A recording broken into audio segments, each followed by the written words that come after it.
আমার দেশনেত্রী বেগম খালেদা জিয়া, যিনি গত 30শে ডিসেম্বর আমাদের মাঝ থেকে চলে গেছেন, তার কবর জিয়ারত করতে।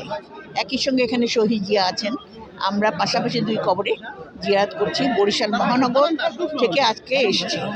তো এখানে আপনারা সাধারণত জানেন, দেশনেত্রী বেগম খালেদা জিয়া ছিলেন বাংলাদেশের আমাদের সব কিছুর প্রেরণার উৎস, আমাদের শক্তি, আমাদের আদর্শ, তার যে অনুপ্রেরণা, তার যে সংগ্রামী জীবন, এটাকে যাতে সম্বল করে আমরা যত জাতীয়ভাবে, বিশেষ করে বিএনপি সংগঠিত ঐক্যবদ্ধ থেকে আগামী দিনে যে কারণে ওনার এত নির্যাতন, এত অত্যাচার যিনি সহ্য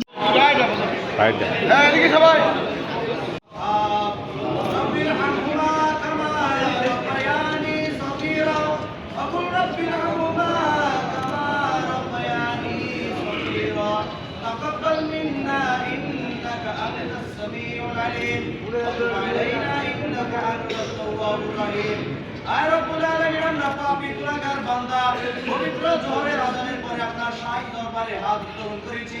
মেহেরবানি করে আপনি আমাদের হাত দুখানাকে কবুল মঞ্জুর করুন।